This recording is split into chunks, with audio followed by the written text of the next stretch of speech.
जो लोग सोचते हैं जंतर मंतर पर मेरा बेटा मोदी की मां को गाली दे रहा है, धर्मेंद्र प्रधान की बेटी को गाली दे रहा है, वो घर आके तेरी मां को भी गाली देगा, तुझे भी गाली देगा। उसकी नजर से सम्मान खत्म हो चुका है, उसकी नजर से आदर खत्म हो चुका है, उसकी नैतिक शिक्षा समाप्त हो चुकी है, उसकी आंखों में गालियां गालियां गालियां गालियां भर चुकी हैं। तो ये गंभीर विषय है। जो लोग कहते हैं आग जहां से चलती है सबसे पहले वहीं जलाती है, बर्फ जहां पर जमता है सबसे पहले ठंडक वहीं देता है, तो ये एक बहुत बड़ा विषय है, ये विकट विषय है। इस पर हमें सब देश के लोगों को अपने परिवारों में चर्चा करनी पड़ेगी, क्योंकि हमारे देश में जेनजी से कोई जेनजी ये कहे हम भारत को बांग्लादेश बना देंगे, हम भारत को नेपाल बना देंगे, वो जेनजी नहीं हो सकता है। हमारे देश के भगत सिंह ने 23 वर्ष की अवस्था में आजादी की लड़ाई लड़ी थी। हमारे देश की 23 वर्षीय झांसी की रानी लक्ष्मीबाई ने कहा था अंग्रेजों मैं तुम्हें अपनी झांसी नहीं दूंगी, वो लड़ाई लड़ी गई। हमारे यहाँ चाहे चंद्रशेखर आजाद रहे, युवा भगत सिंह, रोशन सिंह, शहीद अशफाकुल्ला खां, ये हमारे युवा थे, ये कोई सीनियर सिटीजन नहीं थे। आपने इनके कोई बुढ़ापे का फोटो नहीं देखा होगा, सब जवानी के फोटो देखे गए। तो हमारा तो जेनजी ऐसा रहा है। तो बिना संस्कार के आप सोचें कि आप डॉक्टर बना देंगे, नीट की परीक्षा करा के, आप यूपीएससी की परीक्षा पास करा के आईएएस बना लेंगे, आईपीएस बना लेंगे, पीसीएस बना लेंगे, न्यायाधीश बना लेंगे।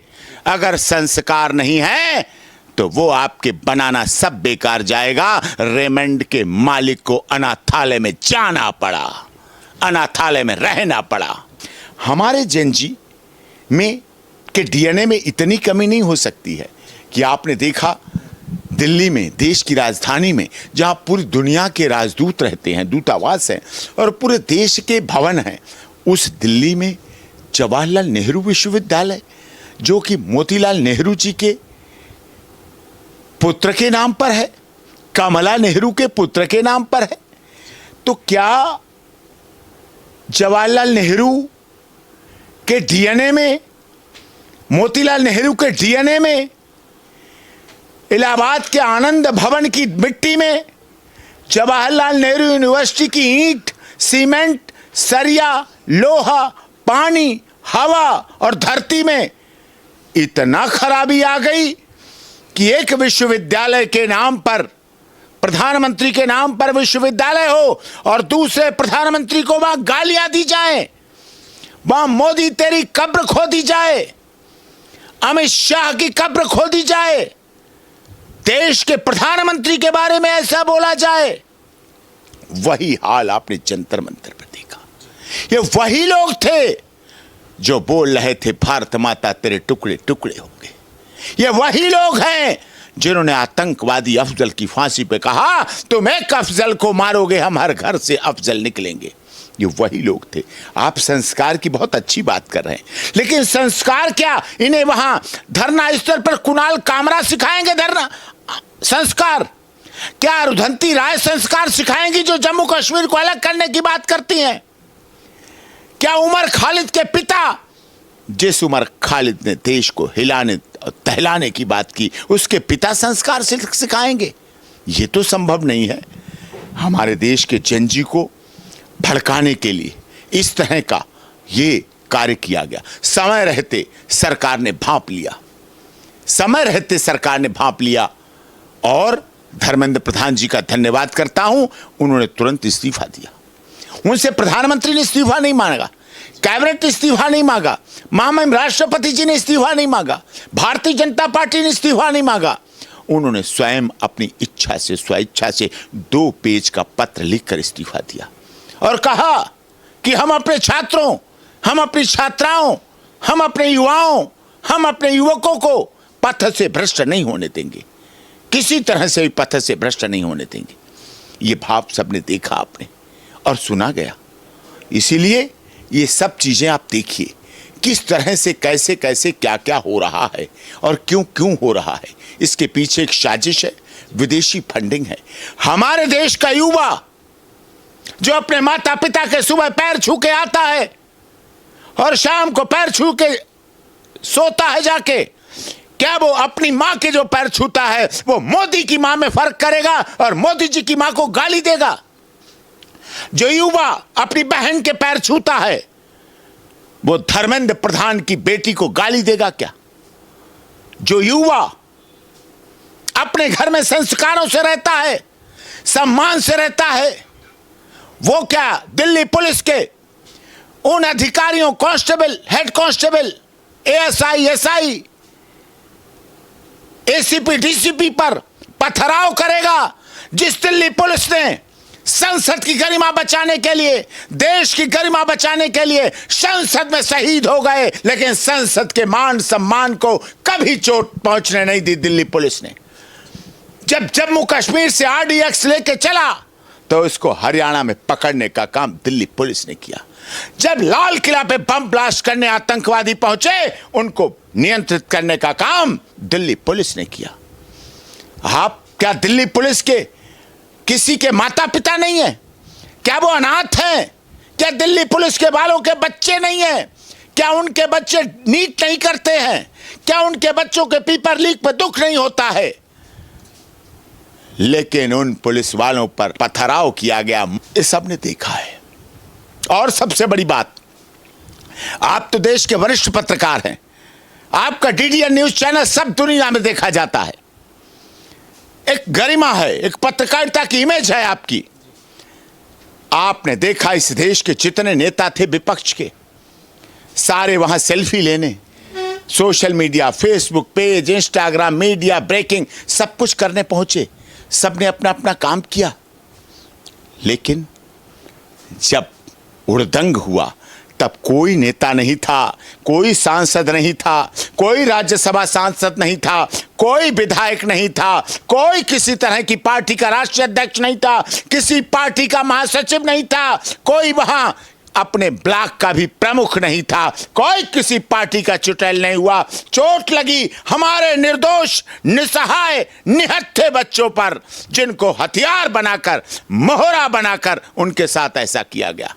कोई उस समय नेता नहीं आए, कोई नहीं दिखा। इसके पीछे क्या मतलब था? लगातार साजिश रची जा रही है देश को गुमराह करने की, देश को अस्थिर करने की, और जिसके लिए हमें अपने बच्चों में संस्कार देने हैं। जो बच्चा कोई कोटा में पढ़ रहा है, माता पिता से कह रहा मैं कोटा में हूं, और बच्चा यहां आ रहा है, ये कौन सी नैतिकता है? कौन सा विश्वास है? कौन सा माता पिता का प्यार है? कौन से श्रवण कुमार की कहानी पढ़ी? कौन से प्रभु श्री राम की गालियां देने के लिए, सीता माता को गालियां देने के लिए, हनुमान को गालियां देने के लिए ये लोग वहां पहुंचे हैं? क्या ये राष्ट्रीय ध्वज हमारा एकता को नहीं बढ़ाता है? ये तो हमारा केसरिया, श्वेत, हरा, ये हमारी राष्ट्रीय एकता को बढ़ाता है।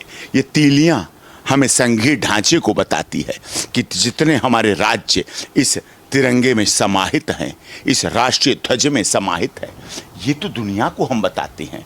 ये हमारी भागवत गीता कर्मण्येवाधिकारस्ते मां फलेषु कदाचन को बताता है। इसका नारा यदा यदा हि धर्मस्य ग्लानिर्भवति भारत अभ्युत्थानम धर्मस्य तदात्मानं सृजाम्यहं परित्राणाय साधूनां विनाशाय चतुष्कृतं संभवामि युगे युगे। शत्रुओं का विनाश करने के लिए, दुश्मनों का विनाश करने के लिए समय समय पर हम जन्म लेते रहते हैं, ये भाव है। लेकिन वहां से प्रभु श्री राम को गालियां दी गई।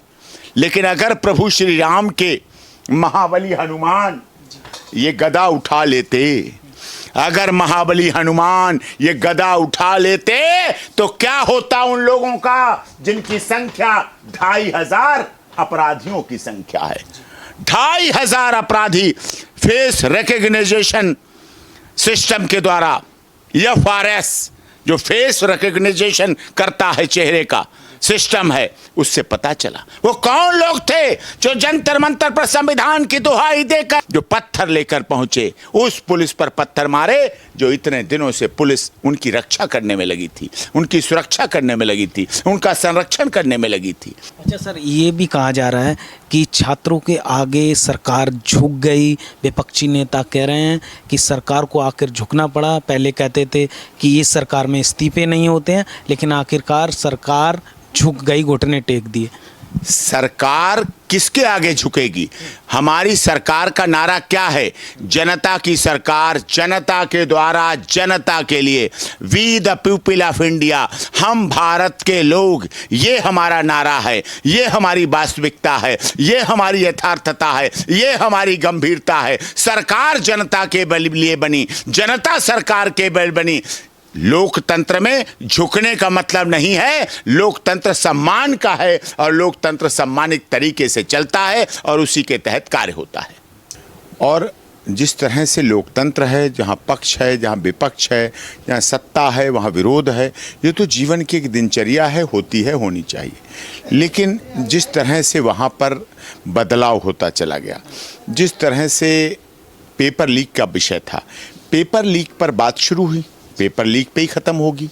लेकिन पेपर लीक की परीक्षा हुई, पेपर लीक परीक्षा हो गया, परीक्षा का पत्र पेपर लीक हुआ, तो सरकार ने सीबीआई जांच मांग की, सीबीआई जांच कराई, सीबीआई के द्वारा केस रजिस्टर हुआ, कुछ झूठे कुछ सच्चे लोग अरेस्ट हुए, गिरफ्तार हुए, जेल भेजे गए, जेल में हैं।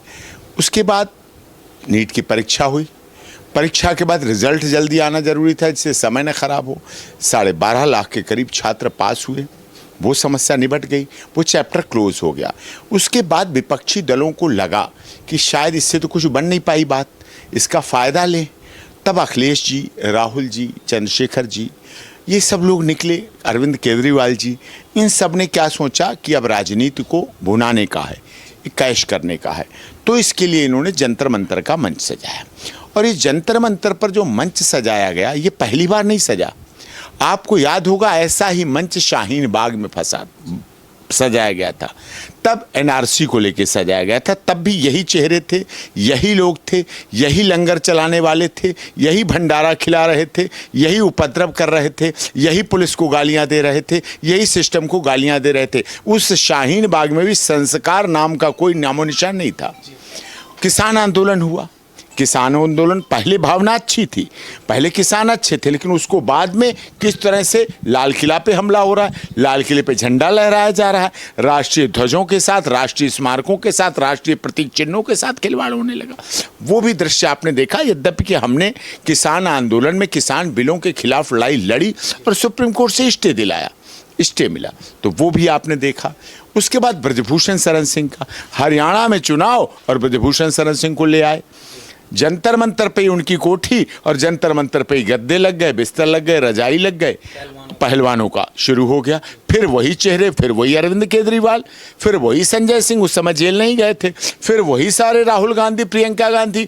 तब हरियाणा का चुनाव को लेके आ गए कि सरकार पलटनी है। हरियाणा चुनाव सरकार नहीं बनी, बीजेपी की सरकार बन गई। अब फिर यूपी में चुनाव है, पंजाब में चुनाव है, इसलिए फिर से वो बाजार सज जाती है जंतर मंतर की। तो इस तरह से ये जो हुआ